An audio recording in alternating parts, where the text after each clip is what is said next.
Live everywhere. Daily Co's Radio on netrootsradio.com presents David Waldman. Kagro in the Morning Show.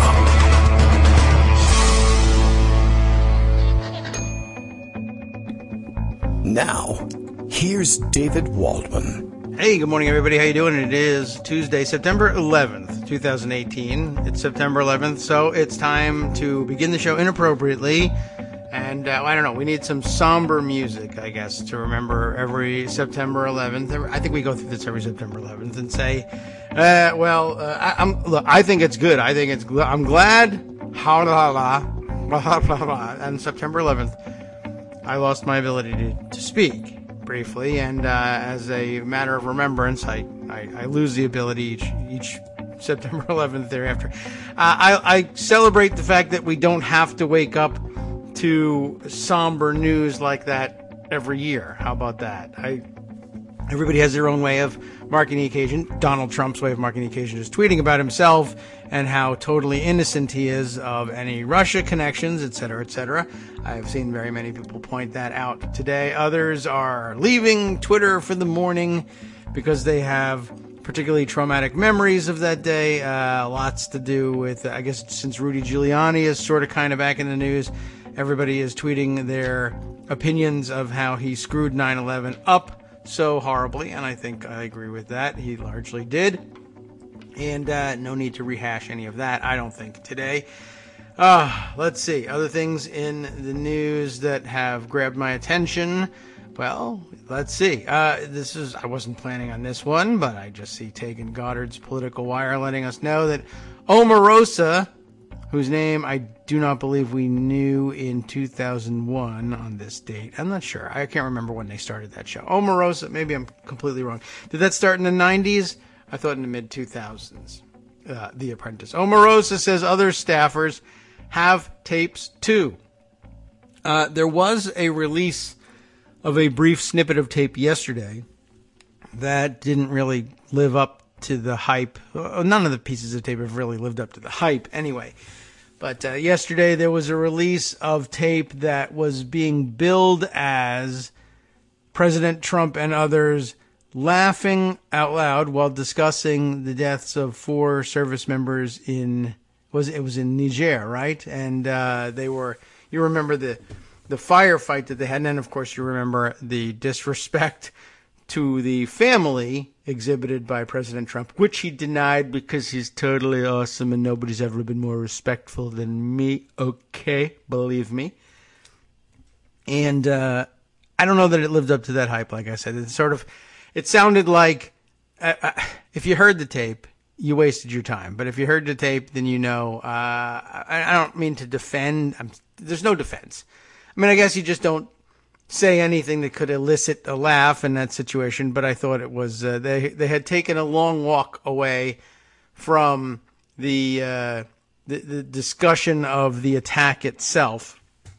And in the course of his rambling minute or so on the subject, came around to saying, well, we're doing so well, he was blatantly just blowing it out his ass in terms of how we're doing versus the world and the world's terrorism. We're doing a very good job. There's hardly any terrorists left. His theory was that the terrorists that these service members faced in Niger and all over Africa. It's his theory that we've chased all the terrorists out of the Middle East. Donald Trump's theory goes, and they've all fled to Africa where they can freely make trouble, and that's why we encountered them there. It's not that there are, let's say, terrorists or people who employ terrorist tactics already all over the world, wherever you go, because why not? It's an easy tactic to adopt when you're outmatched.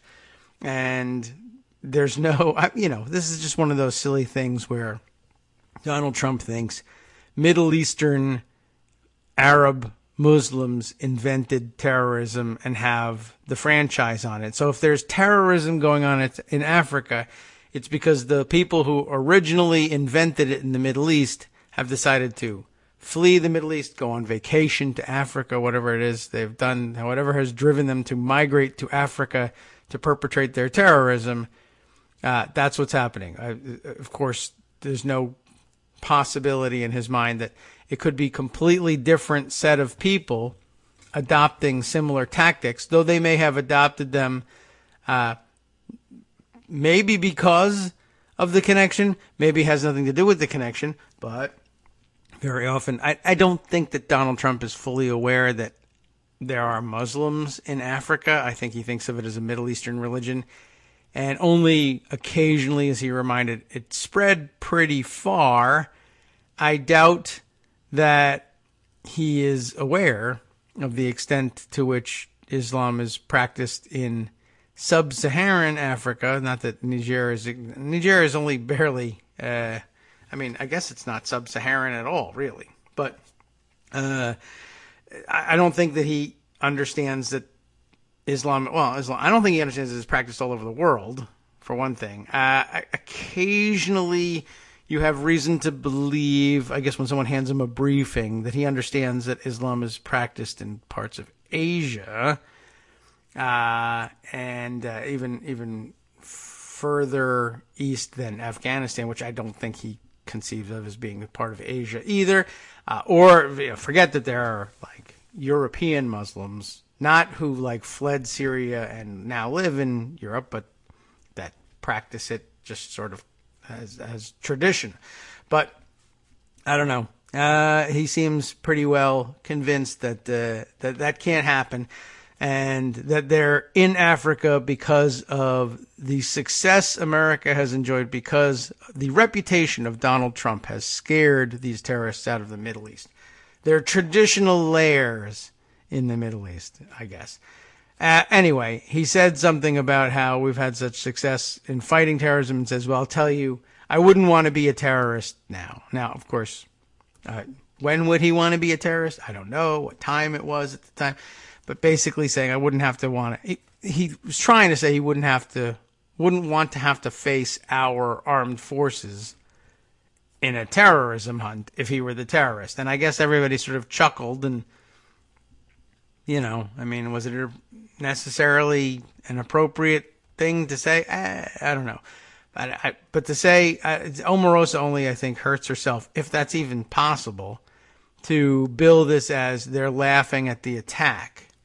But okay, doesn't matter, because there's more staffers with tapes. I don't know what the tapes are of, but Omarosa Manigault Newman, if we want to get all those names in there, told MSNBC, according to the Political Wire here, that she's not the only White House staffer that was recording conversations, which I also think is dangerous / hilarious / a sign of instability in the White House from which we are unlikely ever to recover, at least during this guy's administration. So she says, I know that for a fact. Yes. I don't want to expose the person, but I had an exchange with a reporter last year, and we had a tape of that exchange. It was in the press secretary's office, and another staffer, had recorded it for me. I didn't know that they did, just to push back on that reporter who lied and said certain things happened and didn't. But there was another staffer who actually recorded that exchange, not me. I don't know what exchange that is. We could, I guess, click, because Tegan Goddard, blogger at heart, always has the link. Of course, it will bring me to something with auto-playing video, which I'll have to try and kill immediately. But I wouldn't want to be that auto-playing video with me trying to kill it immediately. I can tell you that. Ha ha. All right. Okay. So the link is only to that doofy, a short clip about the clip, and maybe I guess they play it. Oh yeah, here they go. They finally get around to playing it. I'm not going to bother playing you the tape. Their description of it was, former White House aide Omarosa Manigault Newman provides a new recording where Trump can be heard speaking to his communications team about the deadly Niger ambush, trying to make light of the situation. Omarosa goes on to say that this tape just shows how unhinged and inappropriate Trump really is. I don't think it does, but there's plenty of other evidence. NBC's Pentagon correspondent Hans Nichols weighs in, giving context to the new tape. Well, that must be fantastic. Hans, maybe some other time. All right, let's see. What else have we got here? We have a strange combination of circumstances marking this week, as you know, or maybe you weren't listening because you, too, were absent yesterday. It was the big Rosh Hashanah holiday yesterday on the Jewish calendar. New Year's. Happy New Year, everybody. 5779 if you're keeping score at home. I'm not. I usually have to look it up on the internet. What year is it? Which is the sort of question that can often get you committed to a mental institution, so watch out. That would be a great excuse. What year is it? And you give the wrong answer, and they say, uh-oh, he's either mentally unstable, or they're checking you for a concussion, and you can say, no, it's not that I have a concussion, it's just that I live by the lunar calendar. Well, I don't know whether that's going to get you off the hook or not. Anyway, Rosh Hashanah yesterday. Great, happy New Year celebration. It doesn't feel like New Year's in the traditional American Christian sense because we don't stay up late at night. I don't. I mean, I guess they do maybe in Israel, and they stay up and do they have fireworks? They fire their guns in the air? Probably not. But like most religious holidays, whoop-de-doo, you go to services. It's fantastic. It was nice. It was a nice service. The kids were with me. My mom was visiting. That was very nice. And I read. I had to do a reading, not even in English. I had to do a reading in Hebrew, the Torah scrolls. It's everybody's responsibility to step up once in a while and do that, not just you bar mitzvah kids. So I practiced and practiced. I don't know what I read you, but it was fantastic. It was actually a little story about Abraham and back in the slave days, which was every day back in those days, and his slave, it wasn't even his slave, his wife's slave, Hagar, and you know the whole thing. Speaking of all the Arabs in the Middle East, Hagar, her son Ishmael, who's not named in this particular passage, being banished to the desert. Very uplifting. It was a terrific New Year's address to the crowd. Anyway, I did it. It's a nice thing to do. I'm finished now. I'm finished now. I'm not like that. They're going to come and get me. And of course, the Jewish High Holy Days now between Rosh Hashanah, New Year, and Yom Kippur, the Day of Atonement, for which you punish yourself by not eating. It's very horrible. And we'll see. I guess probably when that rolls around next Wednesday, it's likely that could keep me off the air too. Now, the other circumstances that are ruining our week and likely ruining next week as well. Greg Dworkin, of course, deprived of his opportunity to appear on the show yesterday morning because of my absence, and I now find out, no, he would not be normally available to us on Tuesday, that his usual appearances Wednesday and Thursday will be disrupted by his schedule. So, what a week. We'll be without Greg Dworkin until at least next Monday. And what if we lose him again on Wednesday? What a disaster. Well, you can blame God for that, and you can take it out on him any way you like, by calling him a her, calling her a him, a flying spaghetti monster, whatever you want to do. Don't take my word for it. I just tell you what was in the book. I don't know whether I believe it or not. But anyway, moving on to the rest of our agenda for the day. I do have Greg's collection of articles, which he had prepared diligently for Monday. Well before, I guess, he spent the weekend putting it together. Well before I told him, hey, we're not going to make it. No, we're not going to make it. We're not going to make it anymore. That's not the way the song goes, but okay. Let's see. Where are we here? Let's collect the rest of our thoughts and move on. Oh, by the way, you know who wasn't absent, or who isn't absent today anyway? Bill in Portland, Maine. Letting you know, in case you've missed the first 15 minutes of the show, or turned it off because you're like, what is this about? This is not about the news at all. Daily Coast Radio is live now. Kagro X reminds you that Trump is completely on top of the hurricane situation. Don't forget about that. Unfortunately, not the one in the Atlantic or the one in the White House. And there are hurricanes everywhere. We are working diligently to make sure we are prepared, by which I'm saying we're watching television and going, oh my God, oh no, because we're not really good at hurricane preparation here. And with Greg absent, there's no chance I'm going to get ready. I'll get some water together. That's a good thing to do. I don't think we're going to be impacted directly as badly as the coastal Carolinas look like they're going to get it. But, hey, it pays to be prepared. All right, let's see. I should mention that, by way of explanation, what you do to get ready for Yom Kippur, what I do anyway, to get ready for Yom Kippur, the day on which you will fast, is you try and wean yourself, I do, again, off of caffeine, because the lack of food, now that's no good, that's no fun, no one likes that, but in addition, the lack of a regular dose of caffeine, if you're, say, a morning coffee or tea drinker, or you just, I don't know, drink Jolt Cola in the morning or inject caffeine. I don't know what people do. The kids these days, they're probably vaping it. I don't know. Anyway, you wean yourself off of caffeine so that your fast is not completely disastrous and horrible. Sometimes works, sometimes doesn't.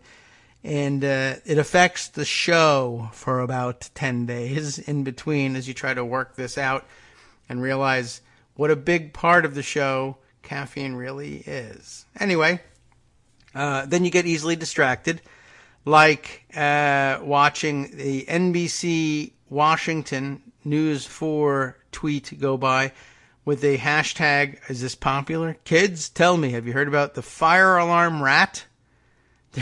It's a real thing. Like Pizza Rat in New York City, our own DC rat here is the fire alarm rat. It's a video of a rat pulling a fire alarm at a Washington, D.C. condo, forcing people to hustle out of their units, as they put it. Which is the sort of thing that, I don't know, I feel like it's something like the coach might say to you, when you lose a baseball game. That pitcher just hustled you out of your unit. What? I wasn't, I didn't swing. I said, okay. Couldn't find the ball on that one. Hustle them out of your units. Anyway, it's just like it says, an emergency exit at the condo, with one of those wall-mounted fire alarms that you pull down in case of emergency. The rat has, for some reason, climbed up on what looks like a handrail, put them in close proximity to the handle, and he jumps up and grabs it. No reason to believe that the rat either thought there was a fire or knew what he was jumping onto. Just looked like a fun place to go. It wasn't. He fell off. No word on the condition of the rat, but we hope he's recovering well. And I guess everybody had to evacuate, and they went to see who pulled the fire alarm, and it was this dirty rat. How interesting. Okay, let's see. Matthew Rigdon trying to help us carry the show along here. Thank you. Mice and trackpads. Don't kill auto-playing videos. People do. That's true. And it was a trackpad that did it this morning. Good call. Coffee, he also mentions, wasn't around when God invented Rosh Hashanah, though he says Rish Hashanah. So I know it wasn't around when he invented Rish Hashanah because you just did it. How do you know you can't have it? It's not that I can't have coffee. It's that you can't have anything. That's the really sad part about it. You can have coffee all the way up to Rosh Hashanah if you want, but you're an idiot if you do, or you're tougher than me because it really hurts. Okay, let's see. Back to the real news. Greg Dworkin, as I mentioned, had compiled a collection of stories for us on Monday. Let us see what he had for us. Oh, look how interesting. Right up front here, Ben Shapiro versus imaginary Obama explains something about Republicans. Let's go see what this is about. Let's poke around here. arcdigital.media. Okay. What is this? It looks a little bit like Medium, one of those just sort of places where, one of those blog things where the kids write whatever they want. Nicholas Grossman produces this entry, senior editor at Arc Digital, and a poli-sci professor at University of Illinois. So let's check this out. Ben Shapiro versus imaginary Obama explains the Republican Party. Let's see how so. Reviewing a conservative pundit's critique. Is that what Ben Shapiro is? He's a conservative pundit. He's critiqued Obama's recent speech. Yes. Like, as usual, I did not watch President Obama's recent speech, or any of the other speeches he's ever given, because I just don't like sitting still for speeches. It's amazing that I was able to sit still for services yesterday. Me and my younger boy have the same problem. It's very difficult to do. Anyway, reviewing the conservative pundit's critique of Obama's recent speech and what it says about conservatism in America. I believe probably, long story short, conservatism in America, first of all, it's a mushmouth and mumbly, and second of all, it sucks. But I believe that this person's more coherent thoughts, Nicholas Grossman's, will explain more deeply why they suck and exactly how they do it. This should be very exciting, given the intro. On Thursday, last Thursday, Barack Obama, the last president, returned to the political fray with a speech at the University of Illinois. Oh, that's like cheating. Of course you saw it, Nicholas Grossman. It was at your university. It was unmistakably a campaign speech, perhaps the most partisan speech he's ever given. Maybe that actually was a critique of Obama. A lot of people wanted him to be a lot more pointedly partisan when he was president. Now that he's not, I guess he should consider himself free to be more pointedly partisan. And this may have been his most pointedly partisan speech. I wouldn't know. But I'll take a professor's word for it. But I'll also say Twitter was full of commentary, because of the kind of people I frequently listen to on Twitter, of, yeah, again, Obama not really laying the blame where it actually belongs and not really sticking it to Republicans hard enough. But I understood from the snippets of the speech that I had seen that at least he played to the theme of, look, Donald Trump isn't some kind of anomaly in the Republican Party. He is the Republican Party. You've been doing this for a long, long time. He's just saying, as Greg sometimes points out, says the quiet part out loud. Anyway, Ben Shapiro, you'll never believe it, didn't like Obama's speech. The popular conservative pundit, honestly, posted an article denouncing Obama's address, accusing the former president of abdicating his responsibility to what? For the troubled state of American politics. Oh, I see. He was responsible for it before he even left office. This is from the first paragraph. And I guess this is Ben Shapiro's critique. Yes, the central lie of the speech, because I imagine that would not have been part of Obama's speech. The central lie of my speech, let me just tell you. Let me be clear. The central lie of my own speech. The central lie of the speech is that time began on November 8th, 2016. I'm sure that's exactly what he meant. That the collapse of America's social fabric and civic institutions had nothing to do with Barack Obama. The reality of the situation, of course, is that Trump is a symptom. Okay. I mean, I saw about 15 seconds of the speech, and that was the 15 seconds I saw. And so immediately I was like, that's the opposite of what happened, though. And don't worry about it, because this political science professor, he watched the whole thing, so he knows right away. Very first thing he writes, the problem with calling this, quote, the central lie is Obama said the exact opposite. It did not start with Donald Trump. He is a symptom, not the cause. He's just capitalizing on resentments that politicians have been fanning for years. And I guess here, all of the previous discussion that I've had about the speech I didn't see and the reaction to it I didn't read. It's amazing how much of this you absorb through osmosis. If you're going to say that Donald Trump, or that Barack Obama didn't say Donald Trump was a symptom, not the cause, then you didn't watch any of the speech, because that's the one part I did see, and that's a lie for you to say that Obama said any different. And then, of course, we'll throw in the other thing. This is what had people groaning or rolling their eyes when, even for this Obama's most partisan speech, didn't start with Donald Trump. Agreed. He's a symptom, not the cause. Yes. Just capitalizing on resentments that politicians have been fanning for years. And I know I saw a lot of people say, hold on a second, though. they are politicians, yes, but they're a very particular kind, a very, I would say, narrow slice of politicians. Sure, you can both sides it, but let's be honest.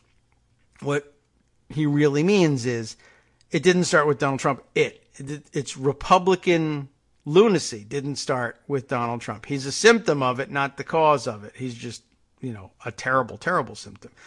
But okay, on with the professor's words before we get ready for our first break, our much-needed break. Obama blames Republicans. Shapiro blames Obama. But they agree Trump is a symptom, not the cause. So, why did Shapiro begin his article with such a blatant inaccuracy? Because he's Shapiro. The answer sheds light on a bigger question. What happened to the Republican Party?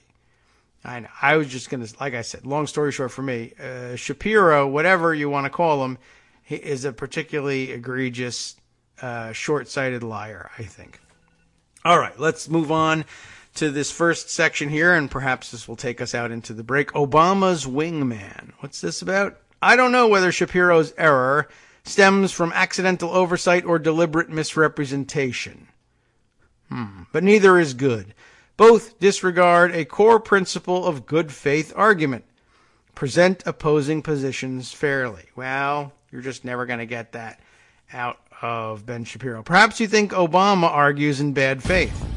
That's not a defense of someone else doing it. Two wrongs don't make a right. I believe I've heard this somewhere before. But it could have made for an interesting critique of Obama's speech. Shapiro doesn't do that. Instead of trying to disprove Obama's claims about Republican extremism, he attacks Obama, which is, of course, Republican extremism. The style is striking. We'll talk a little bit more about that striking style and resume the reading of this article after this break. Hi, everybody. It's me, David. Let's change things up from the old fundraising pitch for just a minute and talk instead about how you can be a part of our show. If you've got a smartphone or any other electronic recording device, why not sit down and record a segment for us? Read us an important article and give us your take. Read one of your own original essays, or even just give us your commentary on something you'd like to share that's important to you. Then send the file to me at kagrox@gmail.com, and I'll try and work it into the show. Short segments, a few minutes in length, are easiest to fit in. And of course, I can't always guarantee that I'll be able to play everything, but if you've ever shouted at your radio or TV about something you wish was being covered, here's your chance to change that. Make the show your own. Send your submissions to me at kagrox@gmail.com.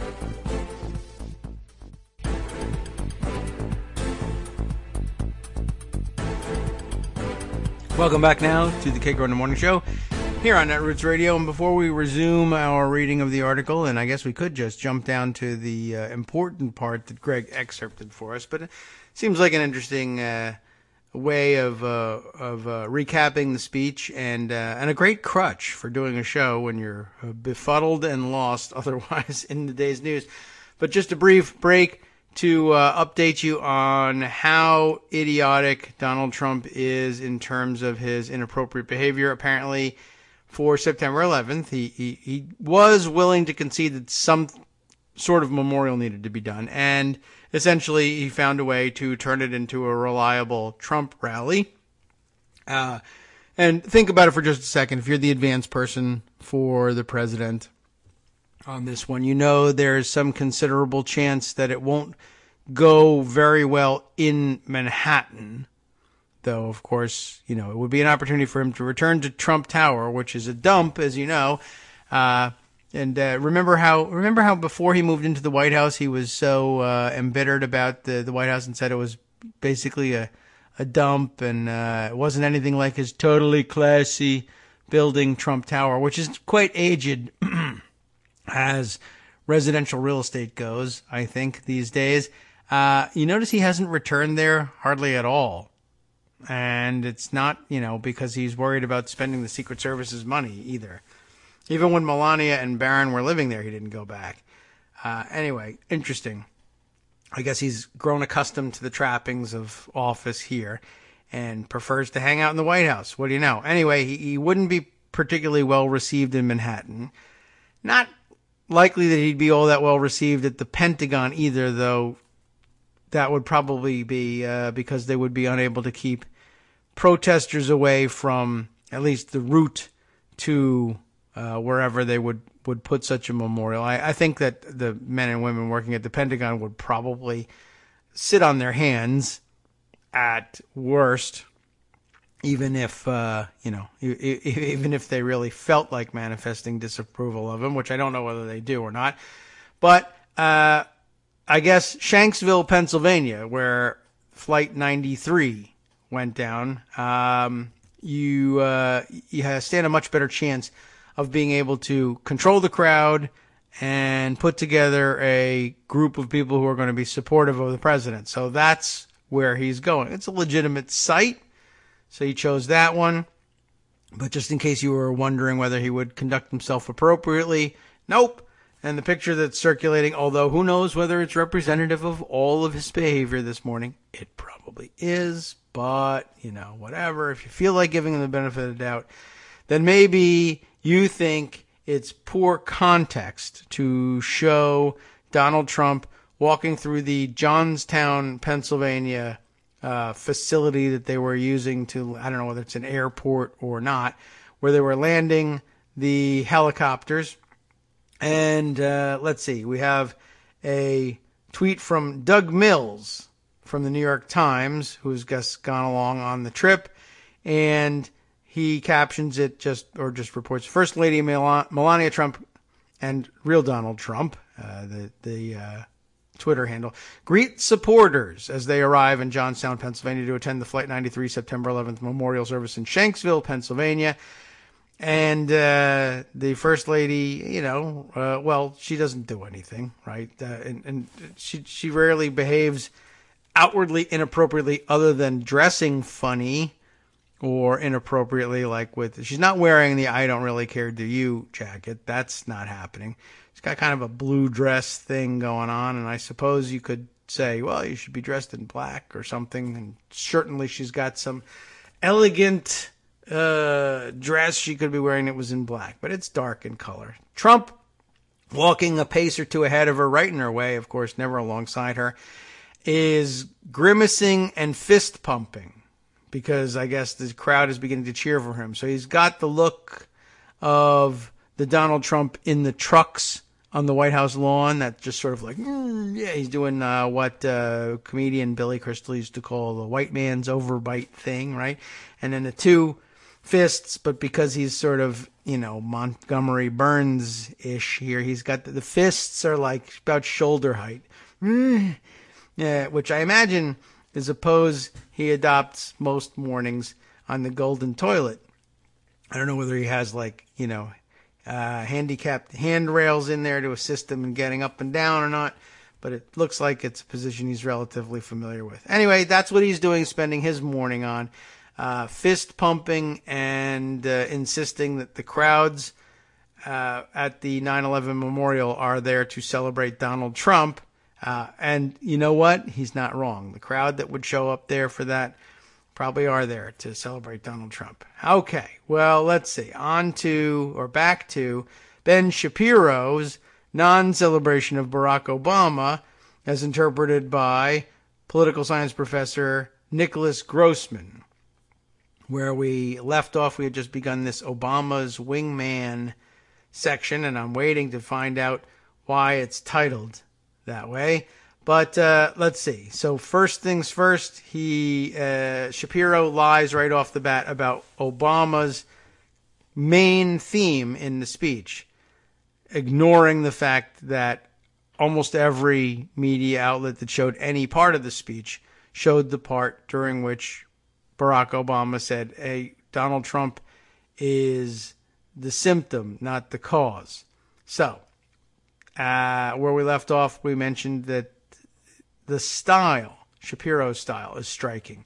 Shapiro's criticism of the former president isn't so much an argument as a list, a litany of supposed misdeeds presented without explanation, which really is a great characterization of the entire Republican, I don't know if you want to call it platform, but the entire Republican approach to politics during the Obama years was to simply shout out some or all of a litany of supposed misdeeds. I mean, I don't need to tell anybody who's listening to the show how easy it would be to do this. But I mean, even listing the supposed misdeeds of the Obama administration, it doesn't even make sense to list them alongside the supposed misdeeds of the Trump administration. They're just entirely different sorts of lists. But you remember, of course, that wherever you go, whatever you were discussing, no matter whether it was healthcare or terrorism or monetary policy, what have you, they would just start shouting, Benghazi, Solyndra at you, right? So I guess no different now. For example, our author provides, reacting to Obama's attack on appealing to tribe, appealing to fear, pitting one group against another, Shapiro incredulously writes, this from the president who tut-tutted actual riots, who suggested without evidence that police departments across America were systemically racist, who declared that a slain black teenager could have been his son. What's wrong with that? I don't even understand that. I've never understood that. Who deployed his vice president to say that Mitt Romney wanted to put black people, quote, back in chains. I don't remember that one really at all. But okay, as a political junkie, I'm familiar with all four of these arguments, but it's probably not clear to most people how everyone proves Obama a hypocrite. For example, what's wrong with Obama saying a slain black teenager could have been his son? That's a good question. I just had it. It's not that every criticism Shapiro levels is wrong. It's that he doesn't make an argument. He presumes, his audience is already familiar with these cases and already thinks they're evidence against Obama. And that's a good point. That a lot of, I guess every bubble will tend to produce this sort of thing, if we may both sides this for a moment. But yes, Republicans seem convinced that the case has been publicly made and accepted, that each one of these litany of offenses has been backed up with public evidence so widely disseminated and agreed upon that the mere shorthand reference to the case name, whatever we've adopted, whether it's Benghazi, Solyndra, or whatever blankety blank gate we might have tacked onto it, everyone will understand exactly what the accusation is. And I suppose that sort of thing happens all the time. It's not even a matter of both sides. You say, Watergate, and everybody knows what you're talking about. Or more likely now they say worse than Watergate. Something is worse than Watergate. But for the most part, the instant recognition of the wrongs that were done and that they were wrong is a hallmark of a truly universally, or the hallmark of something that is truly universally recognized as scandal. There are always people who refuse to acknowledge it as scandal. There are people who say nothing, Watergate, nothing wrong with that. Hitler did nothing wrong. We have people who say things like that. But why is it why did it used to be anyway? Bad news to refer to Hitler or Nazis in an argument because no one believed that anyone had ever gone that far, but also because just invoking the name or the image of Nazis carried with it a commonly understood connotation. That connotation, too, has been destroyed now, not only because we have Nazis running around all over the place and people were very reluctant to acknowledge that, but we have a president now who says, well, some of those Nazis are very fine people. Anyway, yes, good point. As I asked as I was reading this paragraph out, this from a president who, ... because I don't like to say ellipsis, declared that a slain black teenager could have been his son. Why is that bad? We don't really know, but for purposes of our discussion, it simply is bad that Shapiro thinks that the rest of America thinks that saying that Barack Obama once said that a slain black teenager could have been his son is a bad thing. It just is. It's bad. Don't you know? It's slain black teenager could be his son gate. And I think that tells you a little bit about where they're coming from. They live in a world where everyone knows that that happened and that it was bad. And even if they don't actually know why it was bad, they just know for sure that it was. Interesting. Okay, so to understand the slain black teenager point, you have to know Shapiro is referring to Trayvon Martin, which I do know, and I still don't get it. And you have to be familiar enough with that case, which is now 6.5 years old, to know why Shapiro thinks Obama was wrong to say Martin could have been his son. Many of Shapiro's points are even less accessible. For instance, and I don't think we've finished explaining this one. I fault you, Professor. I get where you're going, but do we not go anywhere? I mean, I'm curious. Do we know why Ben Shapiro thinks it's terrible?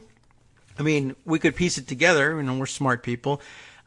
It was wrong to say that Trayvon Martin could have been your son because he was a thug, because he was walking around in the rain with his hood up, just looking about. And I don't know. I mean, I guess in the world where people like George Zimmerman live, George Zimmerman to this day thinks he was absolutely right to do what he did because Trayvon Martin was a menace to him, to society, whatever. You know, and we've been over this. It's been many long years of going over this, but it has done none of the time that has passed has dissuaded people like George Zimmerman, certainly, from the belief that, yeah, you know, a black kid with his hood up, even in the rain, because that's what hoods are for, is a huge threat. And, you know, I was just thinking about that sort of like in the last couple of days, not relative to this article or anything, but I guess maybe because the Trayvon Martin movie is out. Was it a made-for-TV movie or was it an actual, like, in theaters? I don't know, because once again, I don't see anything. But I guess that's what put it back in the news so prominently over the last couple of days. But I hadn't remembered for a while about how George Zimmerman came to be there, about how he, I guess, wanted to be a cop or a security guard or something, and he wasn't either one of them. And I don't know whether he really ever made I can't remember whether he made a concerted effort to actually try to join either kind of organization, but he was a sort of a self-appointed neighborhood watch. And that's how he even came to, you know, be out on the street in his car and take notice of Trayvon Martin. But that he had armed himself for this as well. But, you know, in Florida, everybody's armed for everything. So I don't know that it was necessarily with the idea in mind that he was going to be a self-appointed neighborhood watchman that he bought his gun. He just may always have had it. But it meshes so well with the latest weird, awful, racist trend, which is other, you know, white people typically calling the police on black people because they suspect some kind of wrongdoing just because they're black and doing things, which, you know, in most cases, the most egregious cases that become the most widely disseminated and most viral, they're doing things that literally could not possibly be described as suspicious activity in any way, shape, or form. Riding in a car with their grandparents, walking down the street, selling lemonade on a street corner. I mean, by which I mean a little kid selling lemonade on a street corner, not, you know, whatever image that might conjure in the minds of people like George Zimmerman. Oh, street corner. Hanging out on a street corner equals crime, in their view. But it's I don't know. It's very crazy. I can't believe that that's back, and that they're bringing it back so strongly here in the news. But as just, I guess I'm just saying I remembered again how crazy it was that George Zimmerman decided he was going to go out and shake down, you know, and stop and frisk, basically mentally frisk every black person that walked by. And I guess I was thinking about it in terms of the gun, that and the movie and the mixture with that and the crazy story. of that I mentioned, I think, on Friday's show, the first time I had ever heard of somebody entering the wrong house and shooting the legitimate occupant as an intruder. That story has blown up over the weekend as well. Then we've got some clearer detail about how it happened. It just doesn't help us understand how it happened. We have the facts about what went on in some cases, although some of them are disputed. But we figured out at least how that person got into the apartment. But talking about this and the Trayvon Martin case over the weekend has reminded me of our long-standing theory that I think we all share here on this show, listening or broadcasting, that very often the possession of a gun turns a not very nice person, usually, to begin with, into a maniac in some cases. The fact that they have the gun available and they know that they can go to the gun in case of emergency encourages a certain kind of person to be very much more aggressive in what they do. In other words, to be a bigger a-hole than they might normally be.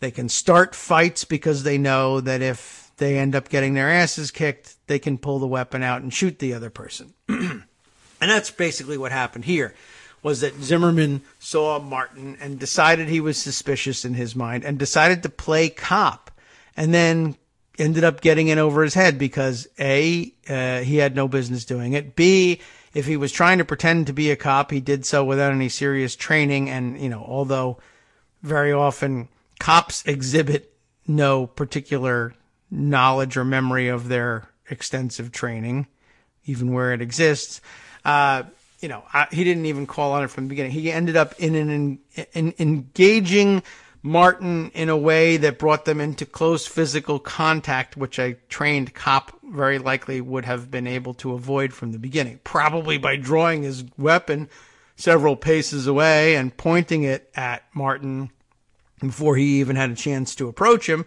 But for whatever reason, Zimmerman was untrained and ended up in a physical altercation with Trayvon Martin. Of course, the reason he ended up in that altercation from Trayvon Martin's point of view is a stranger, weirdo guy who was following me down the street, me a teenager and all, has jumped out of his car and accosted me for no reason because I'm just walking home. He thinks he's fantasizing that I'm casing houses for burglaries, so he comes out all aggressive. To me, he's just a street weirdo who might be trying to kidnap me. And who knows what's going to go on. But, you know the backstory of all of that. Why, though, the rest of the conservative world, and I guess that's the point of this article, it lives in a fantasy land where, quote unquote, everyone knows that Trayvon Martin was at fault in his own death is astonishing. And to have missed the point of that watershed moment, I would say, for many people. I mean, obviously, a good portion of the population was like already there and already knew exactly what was going on. But for a lot of, let's say it, for a lot of white people, it was like a wake up call. Oh my God, is this really where we are? Where white people are just randomly jumping out of cars in the 2000s and everything, jumping out of cars and shooting black teenagers? Well, we heard stories about how it kind of used to be, but, this was, I guess, the start of a whole new rash of stories about which mainstream white America was becoming aware. All right, I really should return to the story. So there we are. Many of Shapiro's points are even less accessible than this. This is amazing. We'll never get through the rest of this if we have to discuss things this way. What's less accessible than understanding that Trayvon Martin wasn't a thug at fault in his own death? Obama states in this speech, Shapiro says, that we should not, quote, pressure the Attorney General. But Eric Holder called himself Obama's wingman. Aha. So there we have it. Obama's wingman. Now I understand why the section title. And, asks our author, yeah. It's not clear how Holder, using a casual term indicating close support, is equivalent to Trump publicly denigrating Attorney General Jeff Sessions and demanding that Sessions prosecute Trump's political enemies. Maybe I'm missing something. And you are. You're missing Shapiro and other conservatives' ability to extrapolate and convince themselves that their extrapolation is accurate, right? I'm Obama's wingman. I am with him on policy. But wingman connotes that you are protecting him from all dangers, right? And so therefore something and totally the same as the Attorney General who isn't Trump's wingman really and is constantly being berated for not being his wingman. It's something, you get the idea. You do not get the idea, of course. Maybe I'm missing something, and Obama pressured Holder like Trump is pressuring Sessions, but Shapiro doesn't elaborate. There's no explanation, no supportive evidence, not even any links, and you can't do that. Perhaps Shapiro's regular listeners/readers know why wingman matters, but how many others do? How many even remember it? And that's my point. Good. Shapiro's critique of Obama is not persuasive argument. It's preaching to the choir. Love preaching to the choir. Debate me. Ooh, I know what that means. That's the next section. Millions of Americans want political commentary from someone who agrees with them. That's why you're here. I would say who shares their values, reflects their angers, mongers their grievances. That is an interesting and useful employment of mongering there. That's a good one. Okay. They read, watch, and listen to be reinforced, not challenged, ideally picking up some good one-liners to throw at opponents. There are no one-liners in this show to throw at opponents. Here you can pick up a good 20-minute harangue about why their understanding of what time it is incorrect relative to some other place. There's fame and fortune in political choir preaching if you're good at it, and Shapiro is. Is he? All right. See also Maddow, Rachel. It had to be both-sided. There you are. But as performative choir preaching has increasingly dominated political communication, in part thanks to the perpetual gotcha competition of political Twitter, politics increasingly resembles a debate rather than a dialogue. Unlike dialogues, debates have winners and losers. They seek victory for a predetermined position rather than truth. That's true. Formal debate. That's a good point. Debates between incompatible ideas can have value, especially for an audience looking to pick a side, but they're inherently anti-compromise. Taken too far, that zero-sum mentality turns democratic politics into cold civil war. Shapiro's critique of Obama's speech often resembles a debating technique known as a gish gallop. Right? Gish gallop. But doesn't it say gish gallop for some reason? Why do we say that? That happens a lot. I keep hearing it that way. Okay. Which aims to overwhelm opponents with a rapid barrage of questionable points. When it works, opponents get bogged down disputing every little inaccuracy, losing their main thread, like this show. Here's an example. I do it to myself. Disputing Obama's accusation that Trump is undermining our alliances, cozying up to Russia, Shapiro writes Obama is the president who destroyed an alliance with Israel on behalf of kowtowing to Iran, who handed over Syria to Putin, who insulted Mitt Romney's anti-Russian foreign policy as the policy of the 1980s, who pledged Putin's agents flexibility in return for kind treatment for the 2012 election, who undercut the defense capabilities of Eastern European nations so as to ensure a reset with Putin. That is 5 foreign policy criticisms, none explained. One is valid, and this one I remember. In 2012, Obama mocked Romney's concerns about Russia. He did. I did too. We all did. It was fun. It looks bad in hindsight, and it does. The other 4 are, at the very least, debatable interpretations. For example, in Obama's final year, he signed a $38 billion package of military aid for Israel, the largest in history. If that's what destroying an alliance looks like, most allies would happily take it. Nevertheless, many of Shapiro's readers buy all 5 criticisms. They're already familiar with these cases, at least the anti-Obama interpretations, and if they don't know a particular case, they can gloss over it. They've already concluded Obama was wrong, and if Ben's saying it, it's probably a good point.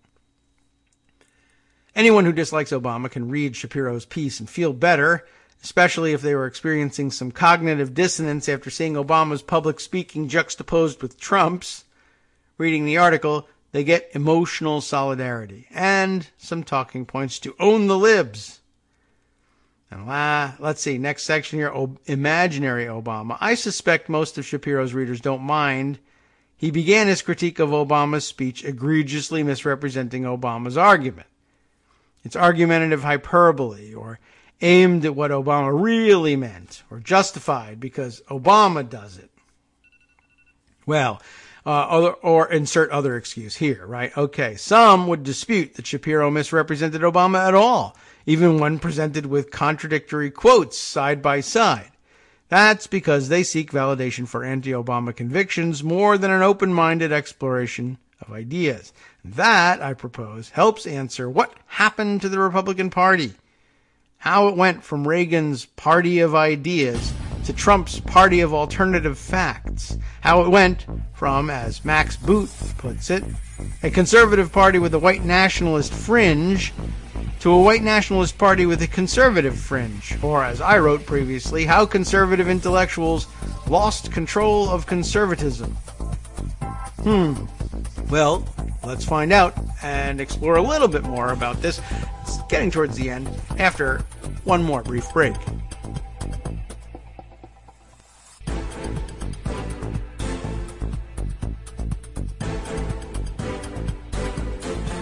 All right, welcome back now to Kagro in the Morning Show here on Netroots Radio. Let's catch up with a few of these things, a couple of comments, and see if we can see the light at the end of the tunnel on this piece. Very interesting, though, it is. Let's see. First of all, Athena 5000 reminding us that Rest in Power, the Trayvon Martin, the programming content, however you want to refer to it without being able to pull from memory exactly what format it's in, is a docu-series. I gotcha. Very good, she says, but very sad. Probably something we all ought to be checking out. And let's see, what else have we got? You know what? We can, Matthew Rigdon chiming in again. That dastardly Obama going and getting elected president and all, twice, by the way. And he has the gall to win the popular vote. That is pretty rotten. And the mighty OCD, by the way, theorizing as to why he's not returning to Trump Tower more often. No golf course there, and that's essentially it. He wants to be able to walk out to the car and get to the golf course very quickly, and that is difficult to do from Trump Tower. Anyway, let's see. Where were we in this article? And I'm trying to look around. There are a couple other items I definitely want to get to, but I don't know. I found this article rather engaging, and I think we're getting towards the end of it. And this was the part that Greg was really interested in, the idea of transforming, sort of, the Republican Party from the Conservative Party with a white nationalist fringe to the white nationalist party with the conservative fringe. So, essentially, it is written here, a bunch of Republicans started with the conclusion that Obama was terrible, a socialist, communist, un-American, left-wing ideologue trying to weaken the United States, perhaps due to Kenyan anti-colonial sentiment. You know who that was, Newt Gingrich, of course, and worked backwards from there. But, by the way, point in that sentence right there that Republicans started with the conclusion that Obama was all of those things, including Kenyan anti-colonial. That's from, like we said, Newt Gingrich, who was, of course, well, you know Newt Gingrich's history. And so I think that pretty well carries the point for Obama and everybody else who says, yeah, it's not that Trump is the cause, he's the symptom. All of this stuff was already a part of mainstream Republican thought from mainstream Republican thought leaders, as gross as it is to say those two words together, or the three words together, really. But I'm not a real fan of the thought leader terminology either. But you didn't need Donald Trump to get where you are today. They were just being more coy about it. So when Obama governed as a left-leaning centrist rather than revisit their original assessment of worst president ever, they bent reality. My point is not that Obama's above criticism. Check out my articles on Syria. I have plenty of criticism for it. Okay, so the author wants you to know, I hate Obama. Don't worry about that.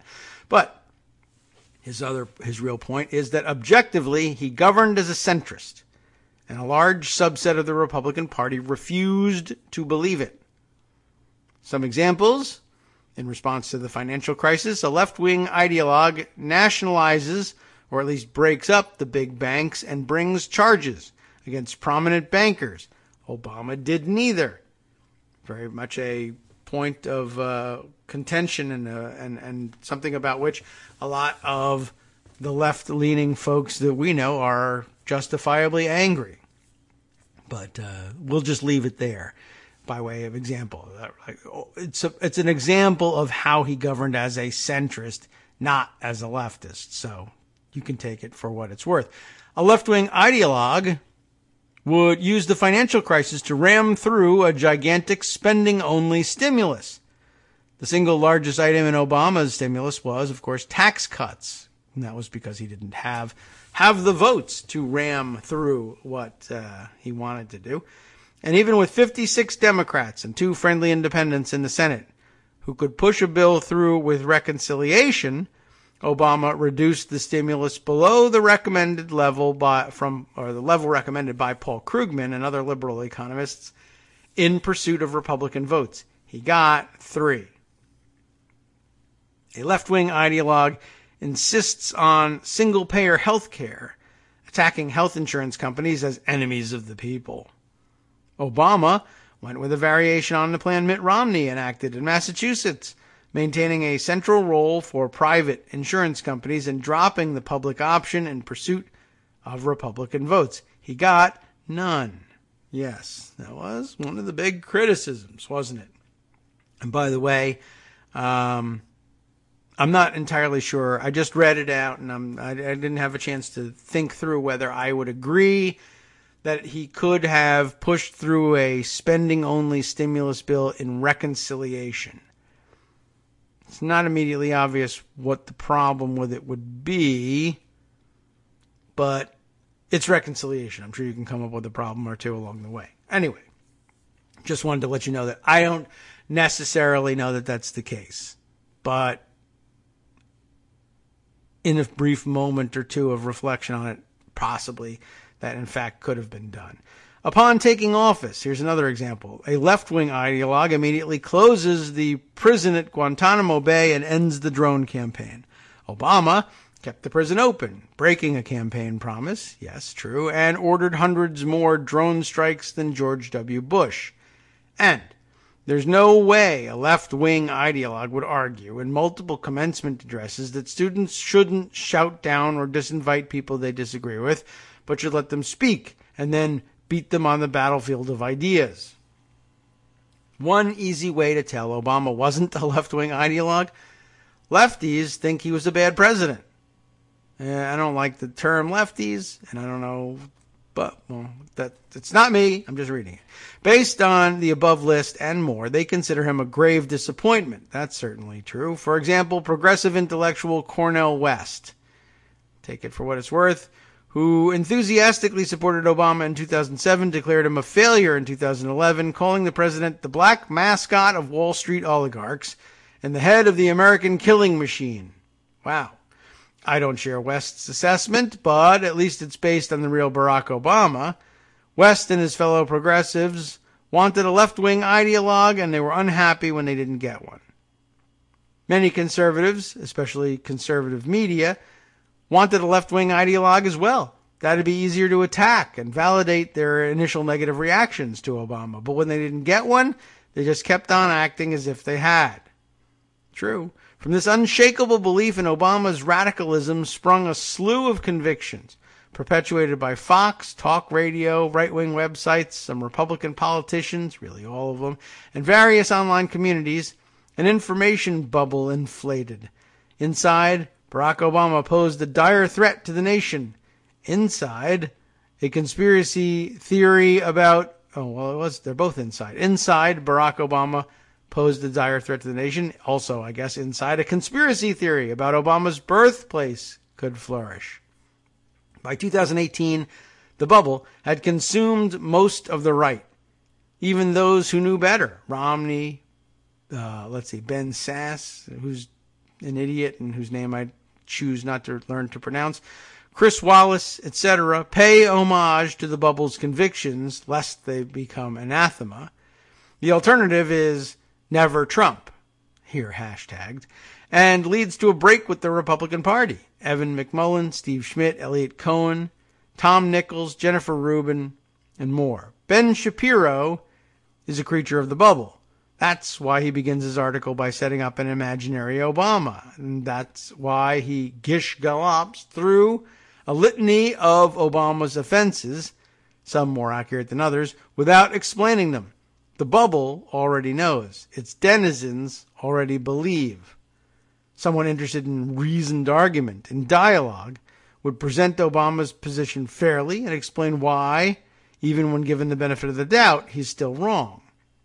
Unfortunately, way too much of today's right offers an emotional appeal to the bubble instead. And that's it. We finally made it to the end of that piece, and a good one. Thanks for bringing it up, Greg. It occupied the vast majority of the show. But there's still time to catch up on the items I put aside over the weekend and in the last couple of hours in our pocket here.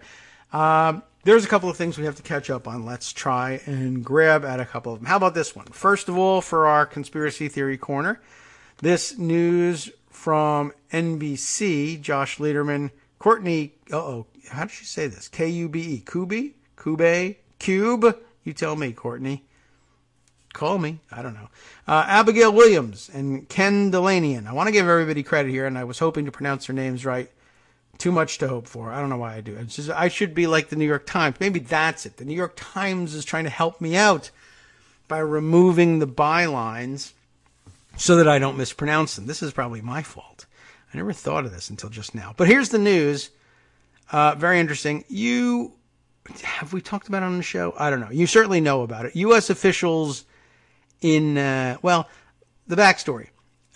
Diplomats and other U.S. officials in Cuba who have been reporting strange illnesses and symptoms for some time now. And we've been worried that someone, whether it was the Cuban government or someone else, we've been worried that they've been using some strange, exotic, advanced weaponry to cause headaches, nausea, all sorts of symptoms, brain injury, essentially, to American personnel stationed in Cuba, and I guess in a few other places as well. And, I guess we've probably suspected this for a long time, but no one has been willing to put it down on paper just yet.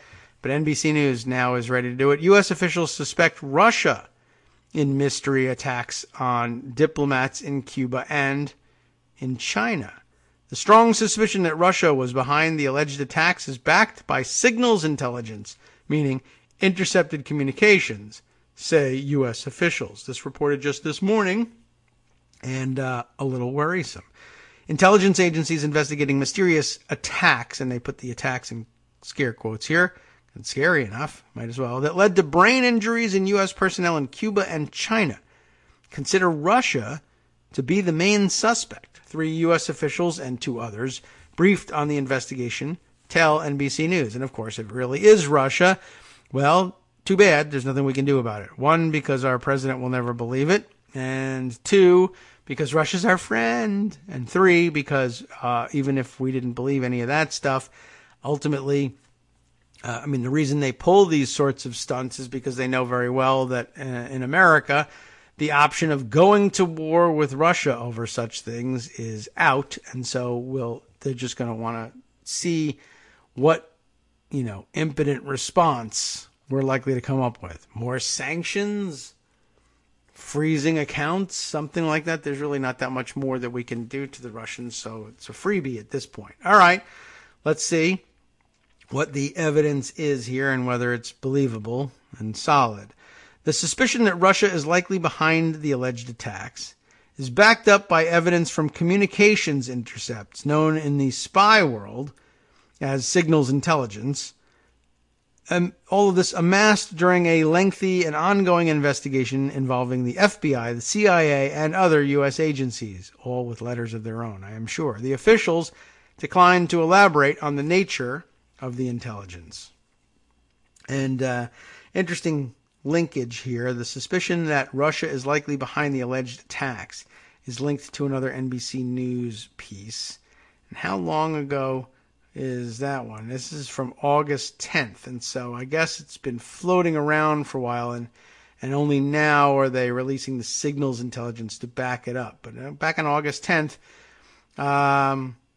let's see, Abigail Williams, Pete Williams, and Andrew Rafferty put this together for NBC News. I guess was this the first inkling that it might be Russia? Where do they even mention Russia? Do they? I'm kind of scanning for this. And I guess some Canadians were likewise injured in these attacks. But the link says it was the suspicion that Russia is likely behind the attack. So I guess we've known for some time. And I guess, certainly by the first time you heard about the attacks, you probably had the same initial reaction. The idea that the Cubans had developed it themselves was perhaps a little bit unlikely. Anyway, let's continue with the current article. The evidence is not yet conclusive enough, however, for the U.S. to formally assign blame to Moscow for incidents that started in late 2016 and have continued in 2018, causing a major rupture in U.S.-Cuba relations. And here you begin to think it makes a certain amount of sense. Why would Russia do it? Well, Russia would do it anyway, anywhere. Why do it in Cuba? Because there was the possibility that the United States would initially blame Cuba, and therefore the thaw in U.S.-Cuba relations would reverse or at least freeze in place, probably no matter who was president.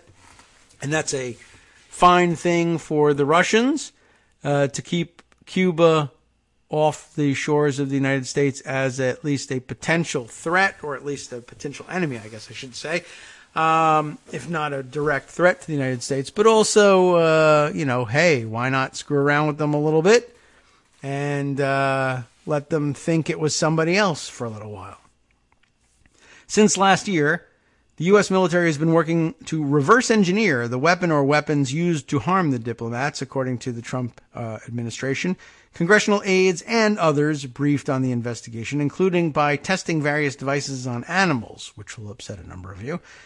As part of that effort, the U.S. has turned to the Air Force and its Directed Energy Research Program at Kirtland Air Force Base in New Mexico, where the military has giant lasers and advanced laboratories to test high-power electromagnetic weapons, including microwaves.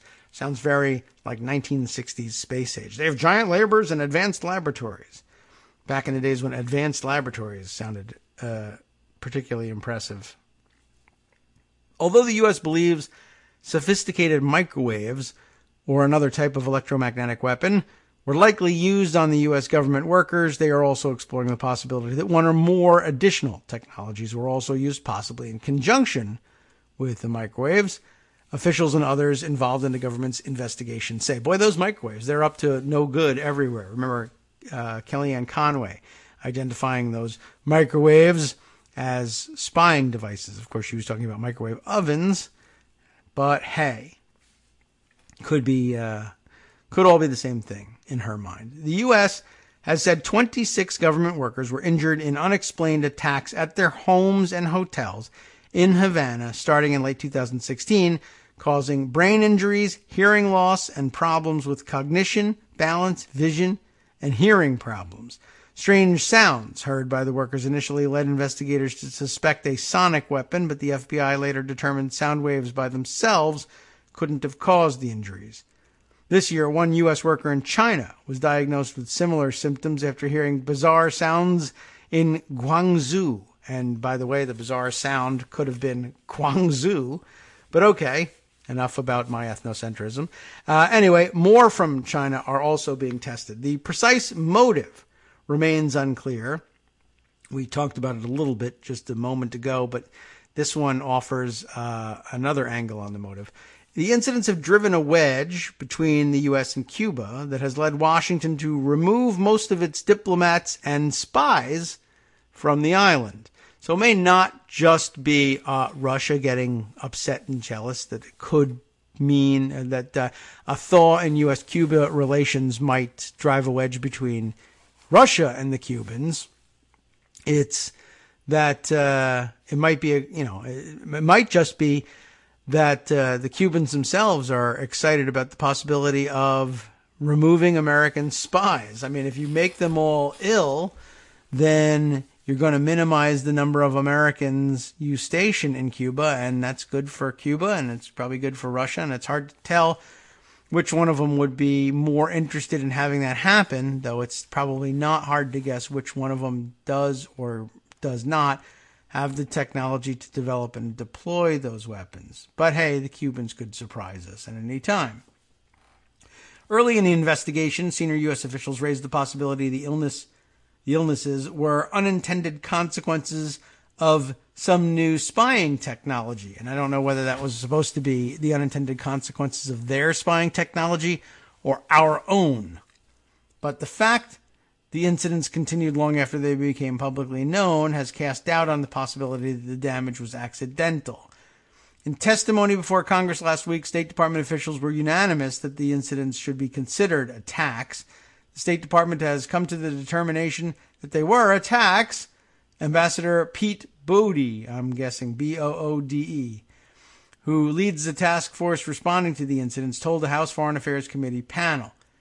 A U.S. official separately tells NBC News that the U.S. has no reason to believe this was anything but an intentional act. If Russia did use futuristic weapons to damage the brains of U.S. personnel, that sounds so weird, it would mark a stunning escalation in Russian aggression toward Western nations, compounded recently by the use of a military-grade nerve agent to poison an ex-spy and his daughter in Britain. Although the full extent of the resulting diplomatic fallout is difficult to predict, a determination that Russia was behind the Cuba attacks would trigger outrage in Congress and in foreign capitals, and calls for an immediate concerted response, especially as President Donald Trump faces continued questions about his willingness to challenge Russia and President Vladimir Putin.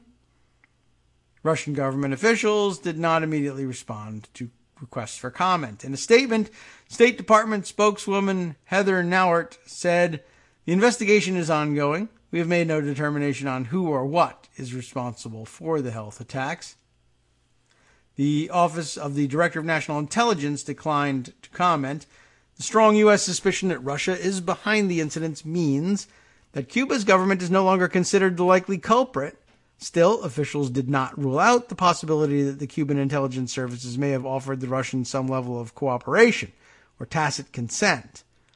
Russian intelligence agencies operate in force in Cuba, as do Chinese spies, officials say. Cuba's government has repeatedly denied any knowledge of or involvement in attacks on Americans in Cuba and has argued there's no evidence the attacks even took place. That's brilliant. The U.S. maintains that whoever perpetrated the attacks, Cuba bears responsibility for failing to protect U.S. diplomats on Cuban soil. Although the U.S. has never disclosed their identities, officials tell NBC News that in addition to State Department diplomats, the victims include multiple CIA officers, at least one member of the U.S. military, and representatives of other agencies. The exact medical syndrome remains a mystery, even to the University of Pennsylvania physicians treating the patients, as though they were some sort of magicians. Okay. In search for answers, on August 14th, the U.S. convened officials from the Energy Department, the National Institutes of Health, the State Department, and the Canadian government at the Sandia National Laboratories in Livermore, California, according to State Department medical officials. And by the way, the government of Canada is not a department of the United States government. They're a completely separate country. Thank you for participating. U.S. experts attending a neurotrauma conference in Toronto were linked in by video conference as Penn physicians presented their most recent technical findings, but the summit ended with no new medical revelations. In response to the incident, the Trump administration last year issued a travel notice urging all Americans to stay away from Cuba and sharply reduced the number of U.S. diplomats posted to its embassy in Havana. By September of 2017, it appears the attacks had stopped, but then new incidents were reported in April and May of this year, leading to 2 new confirmed cases. One of the new cases, a worker sent to Havana on temporary assignment to fill a vacancy, was hit within just a few hours of arriving in the country. 2 individuals briefed on the incident told NBC News. That sucks.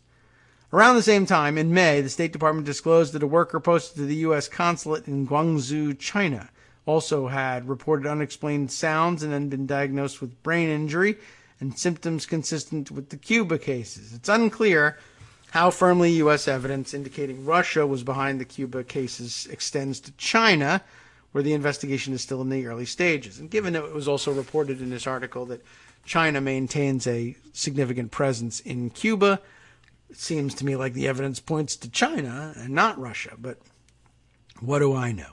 In the meantime, the United States still has found no way to mitigate the risks for diplomats posted to Cuba or China. State Department officials tell NBC News that in the last few weeks, the State Department started granting additional incentive pay to entice diplomats to serve in Havana, despite the risk and the fact that because of the danger, they cannot bring their families. So it's costing us money. It's not good. Not good. But Russia's our friend, as the very fine people in Charlottesville reminded us. And I guess we're stuck. Too bad we can't do anything about that. Anyway, let's see. Plenty more to catch up with here. What to make our next entry? Well, let's see. We are bumping up on the next break, perhaps. But let's take this opportunity, perhaps, to begin on this piece, all the way from, well, I guess Portland, Maine. And it's not Bill this time, but as you may have noticed, the last couple of days and the last couple of episodes, Brett Kavanaugh was under consideration for an associate justice position on the Supreme Court. And we did catch up a lot with Armando last week about what that meant. Of course, it's been a disaster, and nothing appears likely to change the outcome.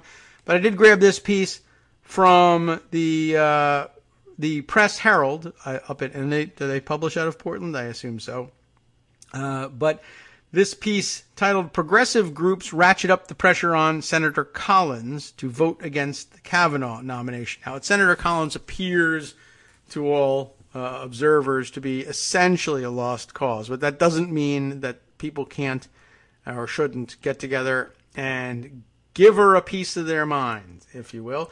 I did read over the weekend that some activists were reporting that her office staff were refusing essentially to take any really serious notes on who was calling and expressing opposition to Kavanaugh, and that the senator was using that as an excuse to say, well, I'm just not hearing from my constituents about this. They really don't care, even though they're flooding her office with calls.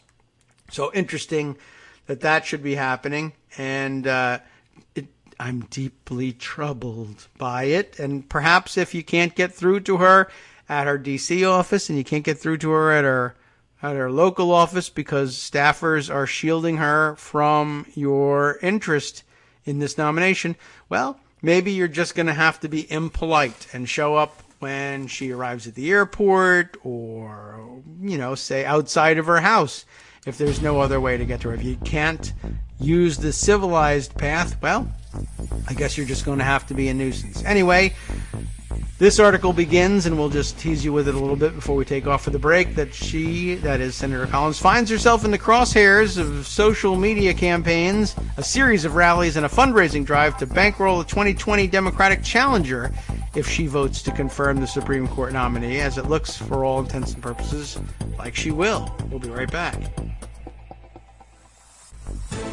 Hi, it's me, David Waldman, your host for Kagro in the Morning, interrupting this little break to say thanks so much to all of you who are contributing supporters of Kagro in the Morning. Thousands of you are downloading the show each day, but fewer than 1 in 25 regular listeners are donating to help keep us on the air. For the money you'd spend on a single 3-minute iTunes song, we bring you 2 hours of great news and entertainment every day, 5 days a week. Patreon.com, Patreon.com makes it easy. You can find us there by searching KagroX or David Waldman or Kagro in the Morning or even Daily Coast Radio in their search box, and you'll be right where you need to be to make easy, recurring, monthly contributions to support our show. Once again, thanks so much for your support.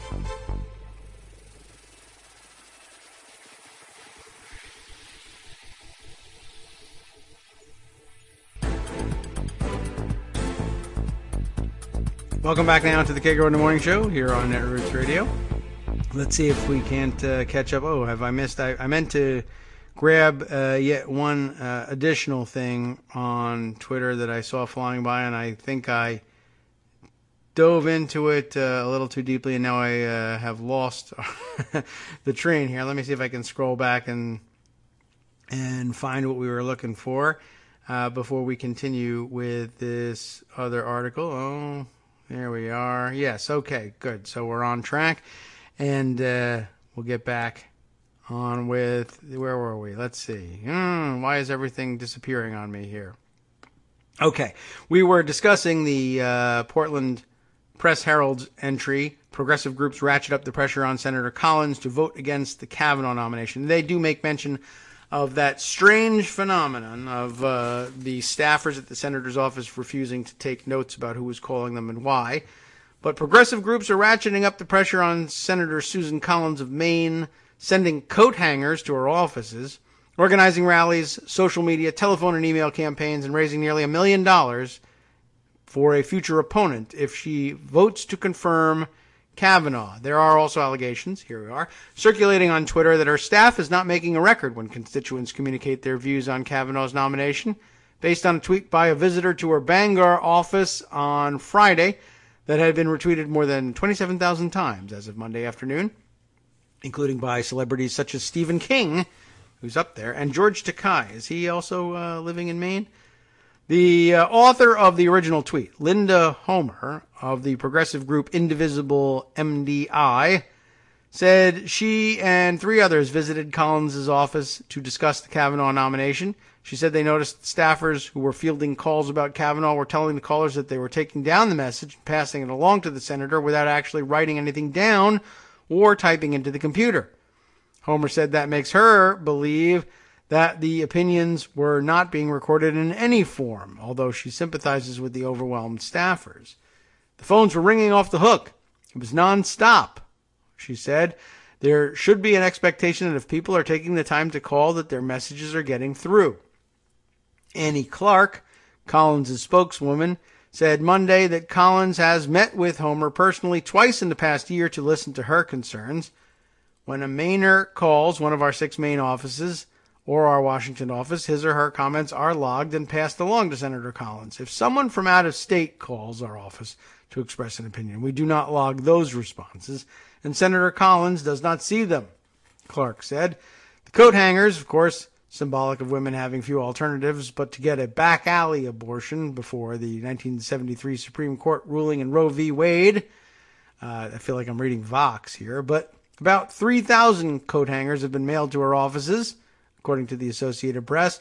Collins has praised Kavanaugh for his qualifications and said she was encouraged that he considered Roe v. Wade settled law and precedent upon precedent. You know, that's his line anyway. Abortion rights groups have said they are deeply skeptical of his stance on abortion and believe he would be a reliable vote to overturn Roe or side with rulings that greatly limit a woman's right to choose. President Trump has previously said he would choose a nominee who would vote to overturn Roe v. Wade.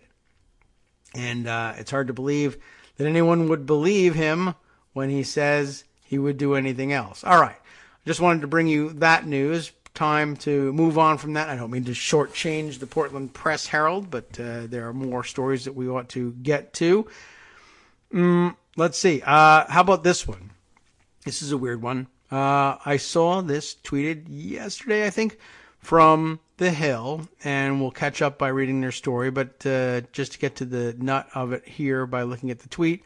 White House to label the International Criminal Court illegitimate as it plans to probe alleged U.S. war crimes, according to this report. John Bolton, apparently behind this one. And in the full story, the headline does read, Bolton to label International Criminal Court illegitimate. Emily Birnbaum wrote this up for The Hill, and, well, let's get to it. White House National Security Advisor John Bolton on Monday will reportedly label the International Criminal Court, or ICC, illegitimate in an effort to push back on its plan to investigate alleged war crimes committed by Americans in Afghanistan.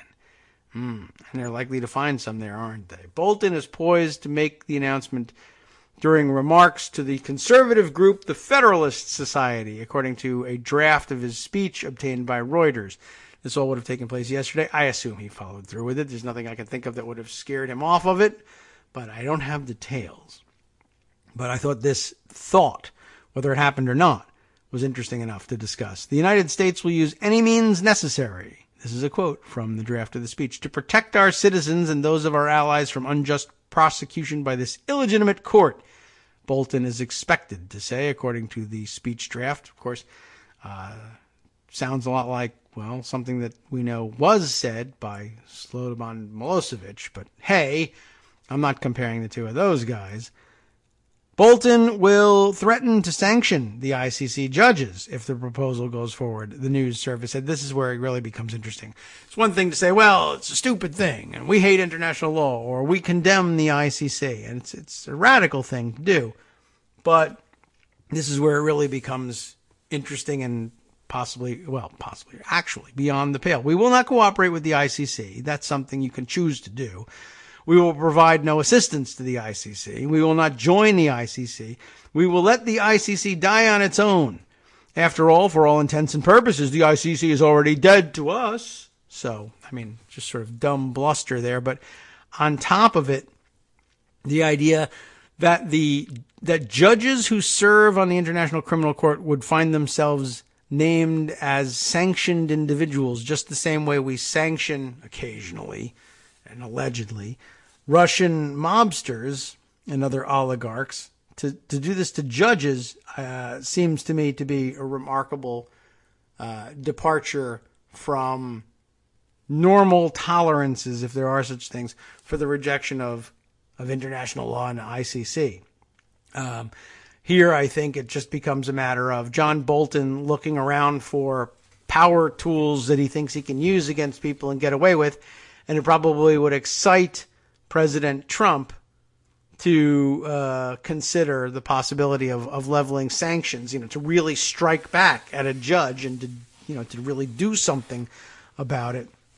It's, but it would be unheard of. And I mean, you might as well be violating, diplomatic immunity too. And they may throw that in there in the mix somewhere along the line for somebody. Anyway, as a matter of fact, I guess this maybe gets hinted at in the next paragraph or two. The Intergovernmental Organization, that is the ICC, is tasked with prosecuting perpetrators of genocide, crimes against humanity, and war crimes. Bolton will also announce the State Department's plan to close the Palestinian Liberation Organization's office in Washington, D.C. The Trump administration will not keep the office open when the Palestinians refuse to start direct and meaningful negotiations with Israel, Bolton is expected to say, according to the draft of his speech reviewed by the Wall Street Journal. The PLO has called on the ICC to open an investigation into alleged Israeli crimes, which Bolton will denounce, according to Reuters. Not the crimes, but the call to investigate them will be denounced by Bolton. We reiterate that the rights of the Palestinian people are not for sale. that we will not succumb to U.S. threats and bullying, Palestinian official Saeb Erekat said in a statement obtained by Reuters. Accordingly, we continue to call upon the ICC to open its immediate investigation into Israeli crimes. Well, very interesting, and it was pointed out by others that just as as American war crimes, alleged war crimes in Afghanistan, come under the microscope of the ICC, that the Trump administration would denounce them, but also to sanction the judges. That really seems just, well, I don't know what to say. I mean, it's pretty far out there. I don't think I've ever heard of any such action, but maybe I've missed it from other countries. I don't think it's anything that the United States has ever engaged in, but not a huge surprise for a Trump administration, certainly. But I just wanted to kind of be on the record about that one and make sure you knew about it, because it could cause some serious problems down the road. All right, let's see. Other interesting developments on the international intrigue front. We have, I had this tweet here, which I noticed over the weekend, was it? Or yes, I think so. Wendy Siegelman, who we hear from every once in a while, saying, I'm surprised that besides Grant Stern's article and my thread, there's little on Twitter on the new Maria Butina filing. It seems like a pretty big deal that it cites new details on political candidate 1, you know who that is, and political candidate 2, who you might not know, who I think she says might be Scott Walker. Oh, and Trump, respectively. Interesting. So does that mean Trump is political candidate 2? Or I would have thought he retains political candidate 1. We'll see what she's talking about here. And, well, there's a link, so let's follow along. It's a thread, but I think there's also a linked article that explains everything, and perhaps we'd be better off working with that one. And I guess she was linking to Grant Stern's writing about it. And let's see, this is this his own blog? You know, Grant Stern, The Stern Facts. This he wrote on, let's see, the 8th was Saturday, right? Court filing just revealed Butina is ready to flip on co-conspirator. I guess we better catch up on this thing then. Prosecutor seeking to keep Butina jailed until trial just dropped the bombshell, he says. A new filing by federal prosecutors just revealed that suspected Russian spy Maria Butina has offered information to authorities about the illegal activities of her co-conspirator, a man with whom she is romantically involved. And I guess that would be, what's his name? Paul Erickson, yes. Paul Erickson is a longtime Republican political operative, and he entered a romantic relationship with Butina after meeting her at an October 2013 conference for her gun lobby group, Right to Bear Arms, in Moscow. In Moscow? How interesting. Erickson assisted Butina's operation to infiltrate and influence the National Rifle Association and set up a back channel for communication to the Russian government, which lies at the heart of prosecutors' criminal complaint against her for conspiracy to act as an unregistered foreign agent.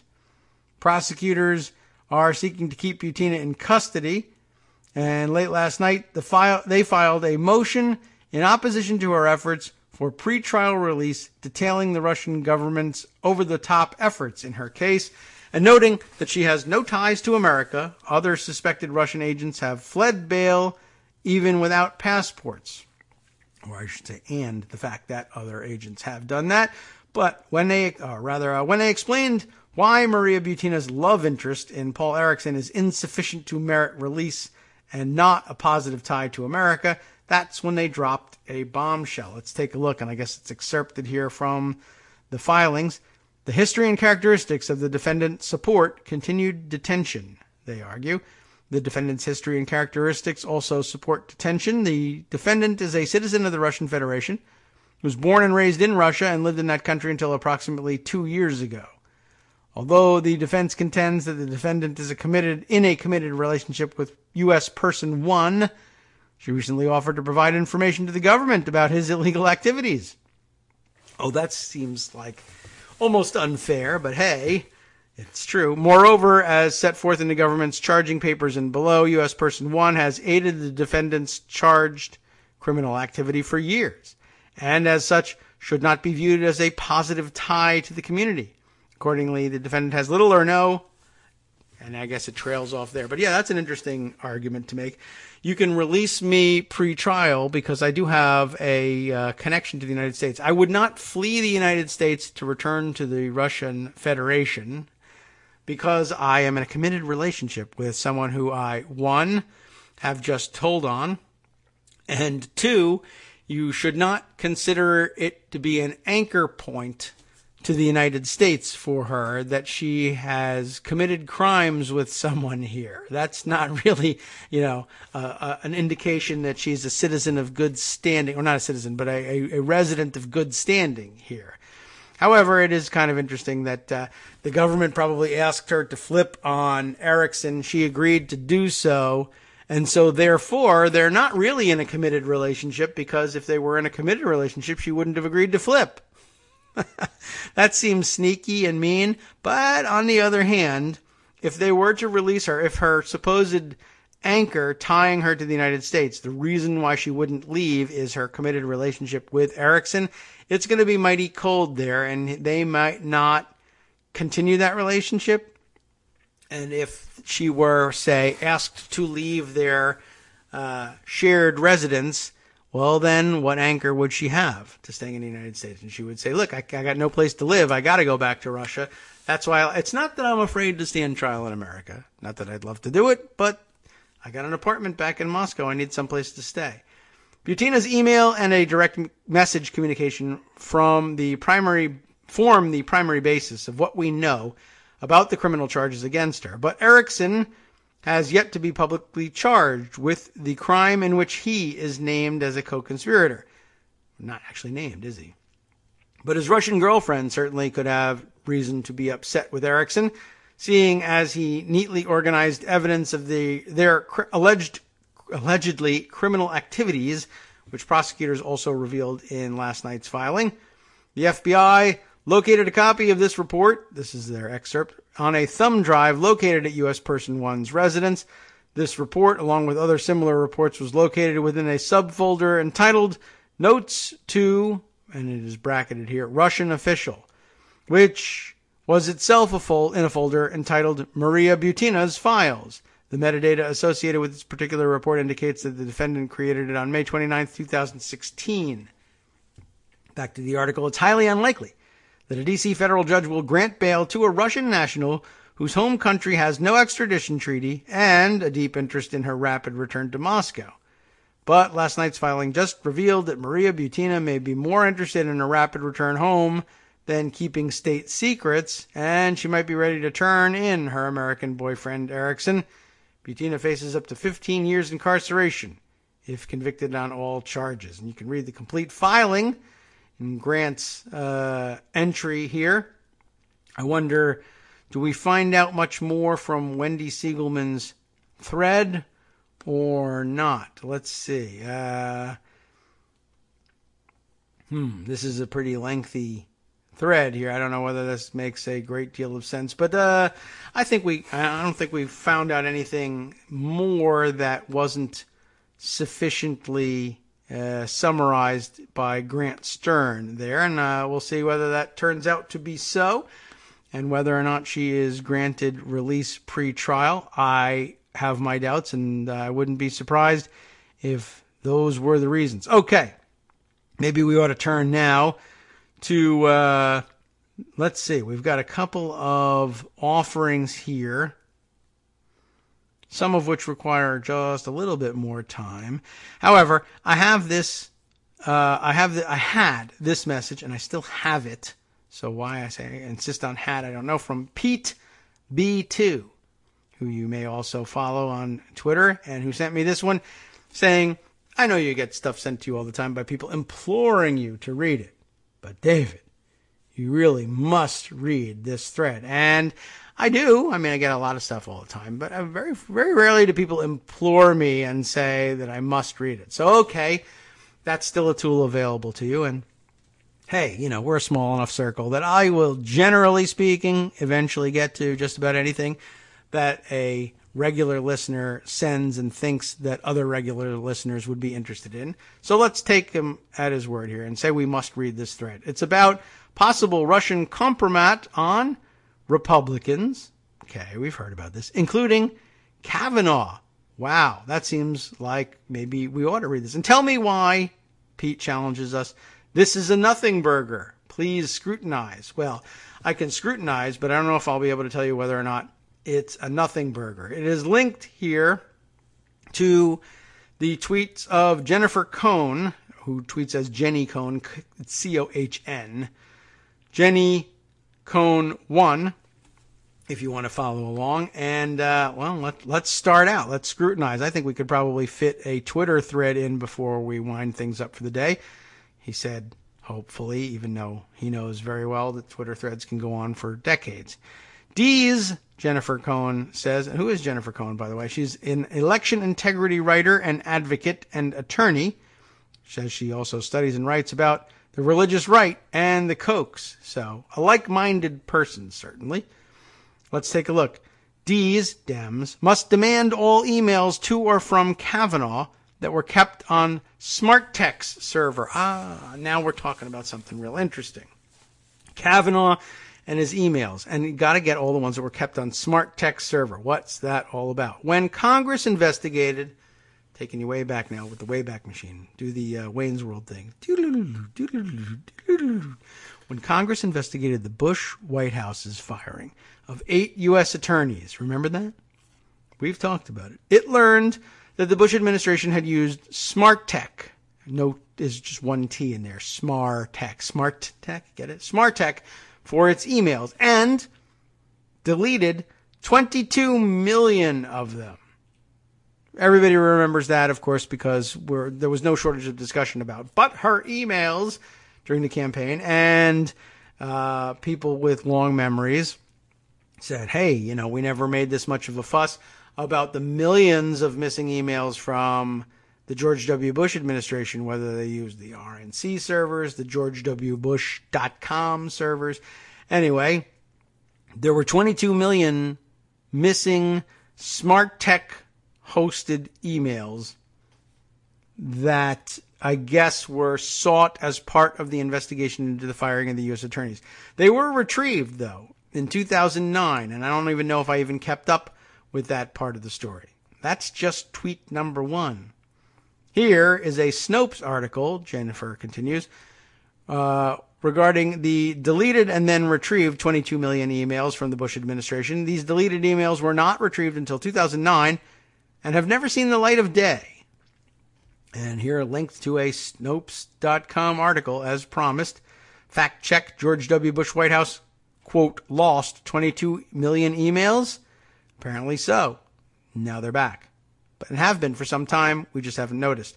Per Craig Unger, the editor at Vanity Fair and author of Boss Rove, the millions of missing emails were on RNC servers owned by SmartTech. And here a quote from the book, I guess, Boss Rove. Here, Rove and more than 80 other White House staffers had their emails hosted on the SmartTech servers. This is actually according to a piece in Harper's from, I guess, September of 2012. And there's a little clip here that says, finally, there are the missing emails. When White House staffers write emails as part of their work for the president, those emails are subject to the Presidential Records Act. Legally, they belong to the public at large, not to the president or his staffers. But Rove and more than 80 other White House staffers had their emails hosted on an RNC account that resided on SmartTech servers. Those emails triggered interest among investigators probing both the Valerie Plame affair and the U.S. Attorney scandal, but it later emerged that more than 5 million related emails had mysteriously gone missing. Number bumped up to 22 million, etc. But I fear we will never find them. And much made about them in the but her emails period, and then we never really heard anything more. More info, Cohn continues, on the Bush administration's use of the RNC servers that were owned by SmartTech, per Craig Unger, in a linked Wikipedia article. Kavanaugh, though, was the associate White House counsel for the Bush administration from 2001 to 2003, and staff secretary for the Bush administration after that. And linked here is a Baltimore Sun article. Kavanaugh denies knowing of wiretap and torture policies. This was dated in 2006, would have been as part of his confirmation hearings to the circuit court. Cohen continues, Kavanaugh was very tight with the Bush administration. He was a high-ranking insider, I guess, inside the White House. He represented George W. Bush in the case that blocked the hand recount in Florida after the 2000 election. We forget about that. He also was the one who woke up George W. Bush in the middle of the night to have him sign legislation to keep the body of brain-dead Terry Schiavo alive against the wishes of her husband, in case you were wondering where he was coming from on bodily autonomy.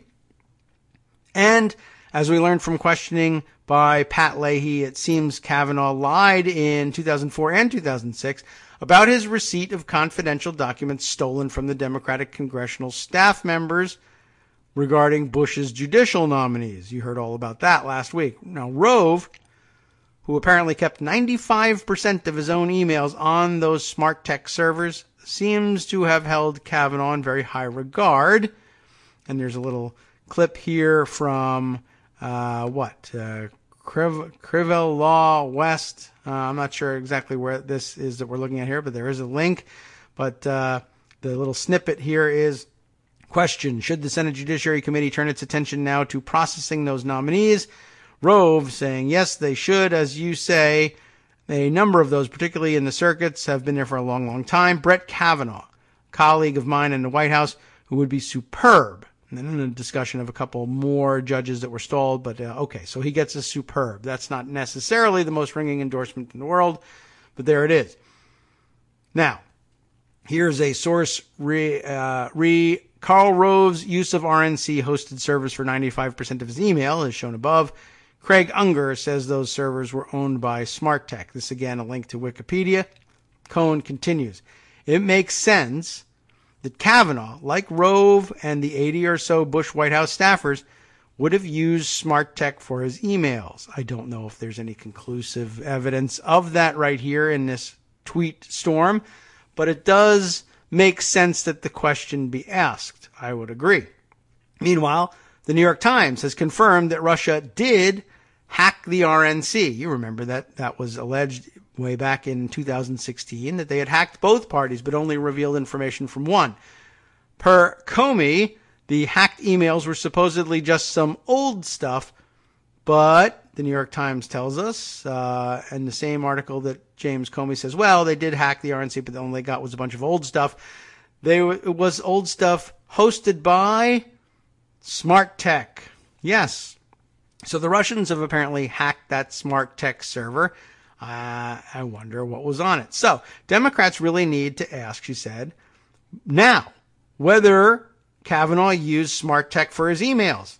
And if so, demand to see them all on the basis that we cannot have a SCOTUS judge subject to potential blackmail by Russia.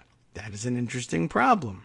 And of course, he wouldn't be a SCOTUS judge. He'd be a SCOTUS justice. But hey, that's not really the issue.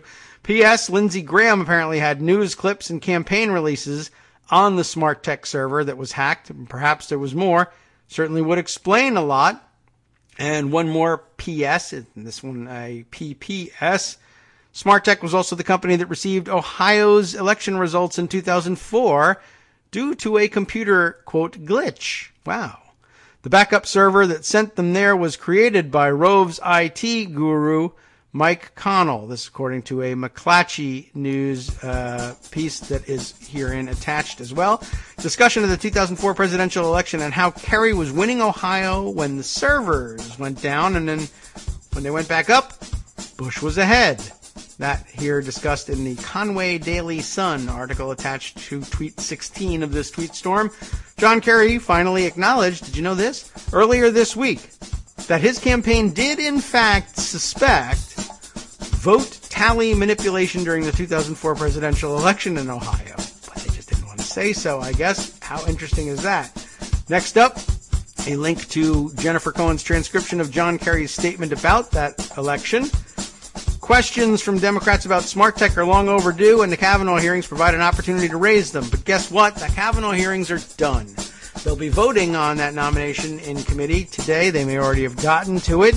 That, and also no questions, curiously, about the weirdness of him falling into debt over allegedly buying baseball tickets for his friends and then magically bailing himself out from no disclosed source that we are aware of in any of his submitted paperwork.